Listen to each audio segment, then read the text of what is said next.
Hello there and welcome to Loose Lips. This is CTV's freewheeling current affairs show for women. I'm Vanessa Wells and joining me on tonight's show is Jax Hamilton. Hi Jax. Hello. And welcome back to the panel, Sheena Hemmons. Hello, Nice to see you again. And also a big hello to Rihanna Smith. Now Rihanna is no stranger to our audience as she is the presenter of Take a Break here at CTV and she's also recently the new head of CTV production. Congratulations. Welcome to the show, Rihanna. Thank you. Nice to have you here. Oh yes, I'm very excited about this actually. Yeah, well tonight's topic is quite a large one. We are discussing Kiwi culture and quite a few different aspects of it as well. New Zealand is no longer a country simply comprising of Europeans and Māori. Cultural diversity has changed the look and the landscape of our nation in recent years. If you just take a look at our gorgeous panel today, we are all Kiwis, but we hail from very different parts of the world. So for me, I'm actually half Australian, half New Zealander, and I have a very Celtic background with a little bit of Norman French chucked in there. Rihanna. I don't know about this Australian, this half Yeah, Australian exactly. thing. She always keeps it really quiet. Changes things. Yeah, changes a lot of things. I have to admit, you know, if the Wallabies are playing someone other than the All Blacks, I have split loyalties. It's a bit tricky. Okay. So yeah. Yes. Well, I am of Māori descent. My whānau are from the east coast of the North Island, so we are Ngāti Porou. I'm also part Scottish and Irish. From my mother's side, so a bit of a mixture in there. Oh, a little bit of Celtic in there too. Yeah. Interesting. Wow. Absolutely. Sheena. Well, I was born in London and grew up there for most of my life, but my parents are from Sri Lanka. Right. So, but I've only been there for a sort of a 3-week holiday when I was a teenager at one point, and that's it. That's my only real experience of Sri Lanka. And it's supposed to be an amazing country, but I've never really experienced it properly as an adult. So, yeah, and I've been here 18 years, so... Your English accent has softened a little bit, but it is has, still there. Yeah. When I went back to the UK last year, people said, you haven't even got a Kiwi accent, which I was really surprised about. You started to perhaps pick it up a wee bit more Maybe. when you hear it. I know my mother gets quite an Aussie twang when she's on the phone okay. to relatives. Yeah. Yeah. Now, Jax, your accent is quite strong. What's your heritage? I'm a Cockney, and I. Yeah. So I talk real posh, just like Sheena. But I'm from Stratford, East London. So I was born there. I've never been to Jamaica. My parents are Jamaican. They came over. My dad came over on the Windrush. So first generation. Never been to Jamaica. Never been to Africa. Let me tell you, never been to Africa. So I'm Is this British. something that you get asked a lot? I get asked, where are you from? And I say London. And they ask me, really, where are you from? And then they tell me about the 3 months they spent going around Africa. Don't know what you're talking about, mate. And you're going, yeah, completely different. That's right. Well, that's fascinating to me, Yeah. and I think That's that this amazing, yeah. It is. pigeonholing is something that we're here to talk about now too. Sheena, do you find that you get pigeonholed? Were you pigeonholed in England? Were you pigeonholed here? Well, in the UK I was, and growing up I experienced quite a lot of racism from kids, basically. But that actually changed when I was about 17, and I think when I actually grew up, started to look more like I do now, suddenly that stopped, and I'm not quite sure exactly why that was. Maybe somebody said I started to look exotic as opposed to just Indian or Sri Lankan. I do get, a lot of people get me mixed up and say that I'm Indian, which I guess is understandable. And all my friends love to correct them and say, no, she's English, but she's got Sri Lankan, blood. That's basically what she is, and it's very different. So, yeah, I suppose I have had a lot of hassles in the UK, but since coming to this country, I haven't had any racist comments, no racist treatment at all, and I can say that hand on heart. I've found the Kiwis to be extremely welcoming and non-judgmental of me, personally. I'm not saying that I don't think there is racism in this country, as there is in pretty much every country for different reasons, but I haven't experienced it, which has been fortunate. Jax, you're kind of going, wow, that's amazing. Yeah, How did you get away with that? Really, because I get it almost every single day. Really? Yeah, from people in the supermarkets, taxi drivers, people in my local video shop, everywhere I go. And I always have. I've been here for 14 years, and it started off when I first started walking up to the school with my son to take him to school, and a lady walked up to me and she said to me, "Are you a refugee?" And I said, "A refugee of what?" Because I didn't know what she was talking about. Wow. Yeah.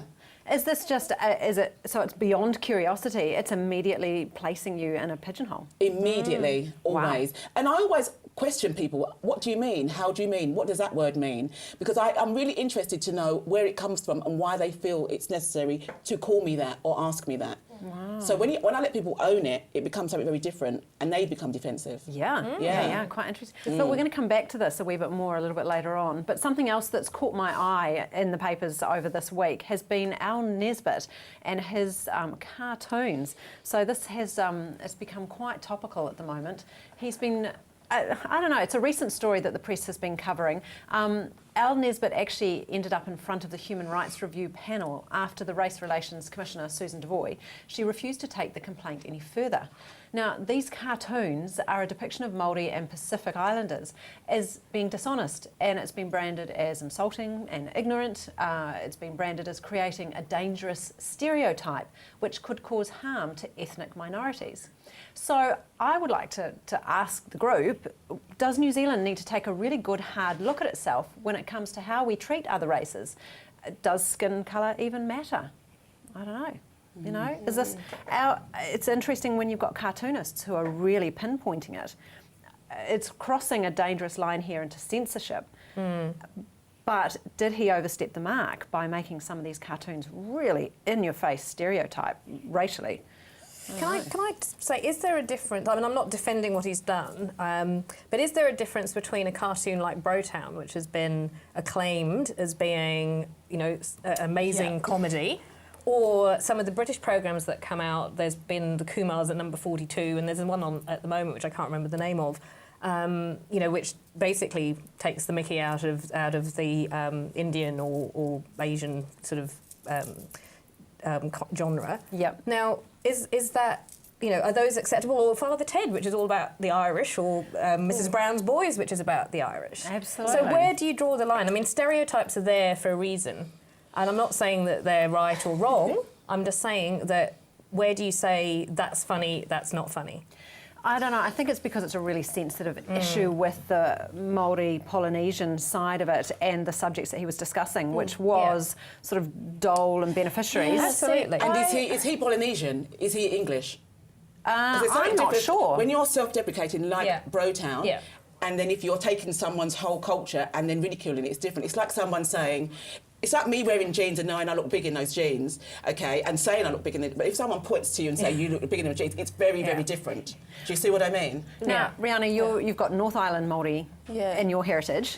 So this has been well and truly targeted at North Island Māori as opposed to South Island. And there I'm making generalisations right there. How do you feel? See, what do you think? The thing is, for me personally, is I've got to be careful what I say here, but there's a part of me that actually thinks I look Feel at free that to and not be. That's okay. You can. It's like, well, yeah, I kind of agree with that because if you're not feeding your children, then what are you spending your money on?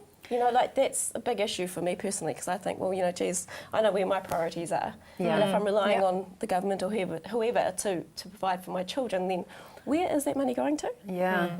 Well, one of the me. points Really of a cartoon is to paint those aspects of society that we don't necessarily like. Political satire, which is what we have in those newspapers all the time, historically. And it's the extreme, isn't it? They pick on the extreme to make a point.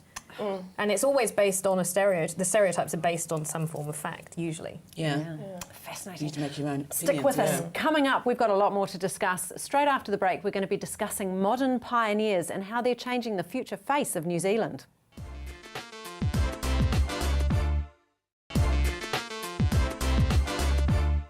Welcome back. We're discussing Kiwi culture on today's program. Now, for over 150 years, people have migrated to New Zealand, what was then the most distant place on Earth. The early settlers, in fact, I think it still is, to be honest, the early settlers mostly came from Britain and from Europe, and they journeyed over the sea, and it would take them on average 100 days to get here. Now, Jax, I don't think it took you 100 days to get here, but you do call yourself a modern pioneer. I've heard you use that term before. What do you mean by that? I just feel like it's, you know, as you see, they came over, the settlers came over 100, and they brought all sorts of things, culture, food, different ways, architecture, history. And I came over 14 years ago, actually I came over 22 years ago when I first came with my ex-husband, and it took 42 hours, and it was like, oh my gosh, when are we going to get there? And when I got there, I thought, amazing. So I live here now, and I believe that in my pioneering basket, I've brought culture from London, modern culture. I've brought Jamaican heritage. I've brought Jamaican food, Jamaican fusions. You know, I brought my children who have got a bit of Jamaican in them too. So they're going to go out there and intravenously just kind of spread the love, which is what the pioneers did when they walked over the hill at Littleton. It's exactly what they did. And there were lots of people like me who are new to this, especially to Christchurch because of the earthquakes, who are doing exactly the same thing. And I love the idea that I can do that, and I'm part of this new kind of wave. Actually, the amount of Irish accents around the city is huge, yes. and everybody's been commenting on it. Yeah. I hear they've been spreading the love as well. Oh, really? The Irish word. Well, there's an awful lot of Irish have been turning up to Scared Scriptless at the court, you know, at late night comedy, and all of a sudden we're finding this whole new audience laughing at stuff that we haven't ever had to play with before. So that's starting to change the way that we deliver comedy in the city too. Yeah. It's interesting. And a lot of Eastern Europeans I've noticed as well, which is really cool, you know. So you're getting this really good flavour of kind of that mixing up again, into the pot. Yeah, it's a melting pot. And I love that because I am from London and I'm used to that sort of a lifestyle. So yeah, Well, I'm the modern cosmopolitan, I think that's the thing. It's just when you've actually got a whole load of different ethnicities and cultures and countries all coming together in what's actually a very small place, is that it leads to exciting things happening. And I just think that that's a fantastic thing about New Zealand. Yeah, I love it too. I think it's awesome. I love having such a diverse range of different ethnicities and groups of people here. I think it's great. It's all about, that's how we learn about the world. If we can't get to other places, then when people are here, That's right. we embrace it. Yeah. Because what is a Kiwi? What are Kiwis made up of? If we were going to slice, a Kiwi down the middle and look at the cross section, what are Kiwis made up of? Actually, it's a really interesting question. And every time we have a census, we get a lot more information. But the racial profile of New Zealand is going to be very different in the future. If we look at these census, statistics that we're getting, interracial marriages are on the rise, and so the face of New Zealand is set to change in the future too, which is actually interesting and encouraging from my point of view, anyway.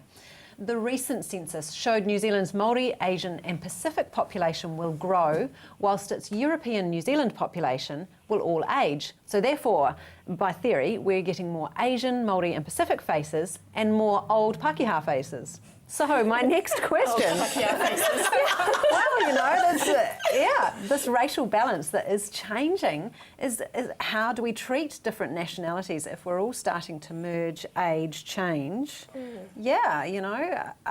Are these judgments that you've had, for example, Jax, in the past, are they going to disappear as we go further down generations, do you think? Well, don't you think the social norm is what's going to change? So the social interaction, what's seen as being a normal New Zealander will over the years change, and therefore the behaviours and the prejudice and the discrimination, that will have to change, because that's what happens culturally in a country as the social norm changes. Because I think often a lot of prejudice comes from people conforming to the social norm. So if because there's been all these surveys done that have shown, or studies or whatever, that show the people can be quite racist in one environment but be completely different in a different social environment, because they... So as our environment changes. Yeah.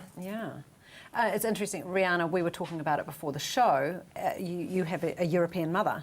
So as your children then go out and start dating and marrying, and all these interracial relationships start to change, is that going to change the way that you look at your heritage as well in the North Island? No, does that not kind of make particularly. sense? It's quite funny though, because I get asked about my upbringing. A lot of people actually think that I'm Indian or from other places, but a lot of people, when they meet my mum, because she's Pākehā, they look at me sort of sideways and think, just assume that I have both my parents are Māori or but no, I don't think so. When it comes, Does it change their attitudes towards you when they know that your mother is... Sometimes, yes. Yeah. I think it's that whole... then they realise they get to know me better, and we start talking about things that I've managed to achieve and continue with my life.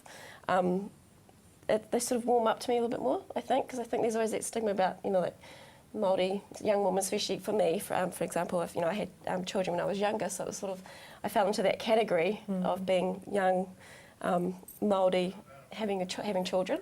So that stereotypes. Yeah. But once you sort of get to talk to me a bit more about and learn about my past and my family. How important is it going to be as things start to merge and blend and everything else? How important is it going to be that we hold on to parts of our heritage, so like you maintain those connections with Māoridom, with your Jamaican heritage? You know, how do you feel about that? It's going to be important to keep that. Yeah, and I still reinforce that. Even though I've never been to Jamaica, you know, I still reinforce that with my children. A lot of the way we eat at home, the music we listen to, how we kind of interact with each other, it's very Jamaican. It's very, very Jamaican, and I love that because I grew up, that's my foundation, and I'd hate to see that, you know, get lost. But I'm very happy, you know, my children's father, they're from Timaru, so, you know, there were things about the way that they, you know, he grew up that it's part of our lives too. So I think that's really important, because who we are. Wow. Now, who we are as New Zealanders, there's some cultural differences too. New Zealanders are famous for the tall poppy syndrome. Coming up after the break, we're going to discuss the tall poppy.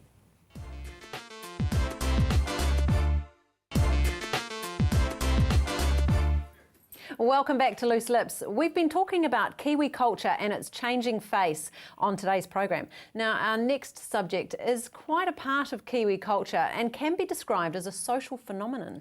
Tall poppy syndrome is a term that's evolved over the years, and despite telling our children to dream big dreams, we have a tendency to criticise and cut down to size anyone that we think is enjoying too much success.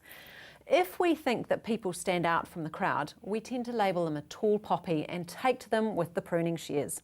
Should we be resenting people because of their talents or achievements? Is there a tall poppy syndrome in New Zealand? Is this a Kiwi stereotype that we've now outgrown? I don't know. In the US, they love success. Why do we suspect it? I don't know, you know, are we suspicious of people who have suddenly become successful, creative, top of their field? Is there such a thing as suddenly become successful? I mean, I don't think there is. I think it happens over a period of time. And I think that we are very supportive of the people on the way up. I think potentially maybe when they do get to the top that there's a bit of jealousy, maybe. Is it that confidence with suddenly getting your head above the parapet and going, hey, I've worked for 10 years for my overnight success, I am here. And then Kiwis go, I don't like that confidence. Slam you down. Slam it. Perhaps it's about how you react when you get to the top. I mean, I think if you're arrogant and you think that you're better than everybody else, then possibly you deserve to have your shot down. Yeah. But then a certain amount of arrogance is perhaps how you got there as well. Maybe. Yeah, that confidence can be construed as, can't it, really? I mean, for me, when I arrived, I always stood out. I was never, you know, even if I didn't say anything, and as, you know, I'd go out for the evening and I'd probably be the only person with a bit of a personality, you know, if music came on and I'd be the first person standing on the table with my knickers around my head, because that's just the way I roll, people. But does that make me a tall poppy? What does that make me? Or just make me somebody just having a good time? How about after MasterChef, after you know, your profile suddenly went through the roof? Did you have any tall poppy moments where people kind of went, No, not really, because it was weird. MasterChef was never a kind of a thing that I wanted. I never wanted to be famous. I never wanted to do all that. I just wanted to be MasterChef, which I wasn't. But and I think that's what and I think that's what stood me in good stead, because I was just myself all the way through. I was just, you know, I was confident within myself, but I never kind of pushed it out there. And I've always been that way, really. So I suppose some people could say I am a tall poppy because I suppose I sit in that bracket, or maybe I'm a medium poppy, maybe I'm just a blossoming poppy, I don't really know. Surrounded by grass. Yeah. Who knows? Yeah. Because, I mean, we were talking earlier about tall poppies. Helen Clark, I'm nowhere there, am I? Well, yeah, I mean, she is potentially sort of one of our tallest poppies, and yet people are really quick to trim her down to size as well, aren't they? Yeah. And not necessarily based on her achievements, though. I mean, I think that's the thing. I mean, we put people on pedestals who are famous, you know, the actresses and the pop stars, and they've all done really well and can be perceived as being a tall poppy, but we put them on pedestals ourselves. Yet, you know, Helen Clark, for example, wasn't ridiculed because of what she actually had done. It was more about what she looked like or what she wore or that kind of thing. Which you don't have it all, can you? No. Unfortunately. Which isn't fair. Really. And that kind of comes back to that slightly feminist thing. I read an interesting article in the paper about female politicians in the UK who were being slammed for what they were wearing as opposed to their policies. You know, isn't that just human nature? Yeah, maybe it is. I don't know. What do you think? Do you think it's human nature, Rihanna? Well, the thing that probably gets me the most is that I do it myself, and I'll sit here and I'll encourage my children to go out and have heaps of confidence and really just strive for all that they can and, you know, get the lead roles and all that. But then I'm classic. If anyone wants to praise me for anything I've done, I just sort of, oh yeah, okay, yeah, it's immediately fine. self-deprecation. Yeah, exactly. And I think I think maybe it's a learnt thing. I'm not sure, but it's definitely something that we all have the tendency of doing. It is definitely part of the Kiwi way, Kiwi culture. Is it just Kiwi though? Because I mean, I would say that the way that I am, which I find it difficult to receive a compliment, and I find it quite difficult to say I'm really good at this. Even though I know that I am, to actually come out there and say it is quite a struggle, and I think that's a really English thing. I think I was certainly brought up not to blow your own trumpet. And that kind of thing. It was don't be big-headed, that I was definitely brought up like that, and I'm not sure that it's just a Kiwi mentality. No, maybe you're right. I certainly know that when I was travelling as a young Kiwi on my OE, and I lived in England and we travelled around the world and Canada and stuff, and I'd kind of go, oh yeah, I'll give it a shot, And so I often ended up in places where I was either out of my depth or whatever, but then, I'd just go, yeah, I think we'll muddle our way through, but actually you could do it damn well. So is that sort of a Kiwi thing? Why is that? Yeah. Yeah, but even me, people go, oh, Jack, she's a really good chef. And I go, no, I'm just a really good cook. Yeah. And why do I do that? Why do I do that? Because, I'm not a chef, but I'm a bloody good cook, actually. Yeah, you are. Yeah, but I do that. I just kind of damp it down a little bit. But if my kids are out and they're talking about me, I kind of bask in that little glory when they're kind of throwing out, like, my mum cooked me a mean feed last night. And I'm like, But you're right, you do it. You kind of settle for a little bit less. Yeah. And you're right, Americans totally are different. Absolutely, yeah.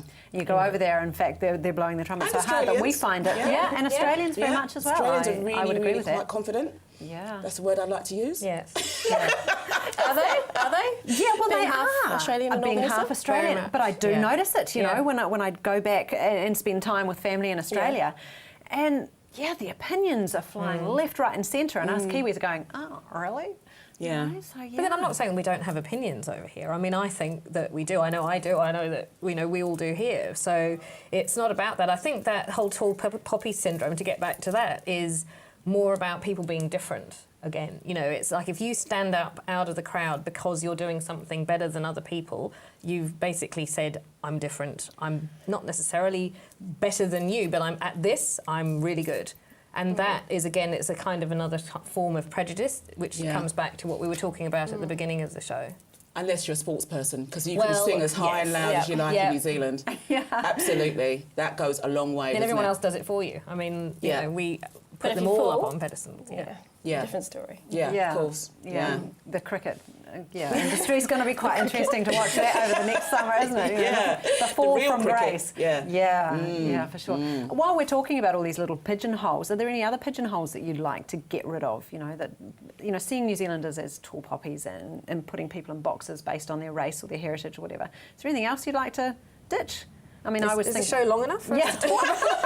Well, I think it's really interesting. Is that we give people. We were talking about it before the show, hassling people about glasses. Have you ever been hassled about wearing glasses, Jax? Never. Great. No. There are lots of kids at primary school who do. They do. Well, braces. When my son got braces, he was so worried that people would just take the mickey out of him because he had braces, and I said nearly everyone in year 8 has got braces, don't worry. But that's another sort of thing. But I think more seriously, women staying at home and being better, that we should be better off being mothers and not going out to work, or the alternative of why can't fathers stay at home? And if you are a stay-at-home dad, of which I know a few, they literally get teased mercilessly because it's not seen as the right thing to do. Not manly. Amazing. I think that there's a whole show in that. I would like to bring those topics up on another day and have you wonderful people back. Thank you very much for joining me, Jax, Sheena and Rihanna. I've really enjoyed today's show. That's it from me today. Thank you for joining us.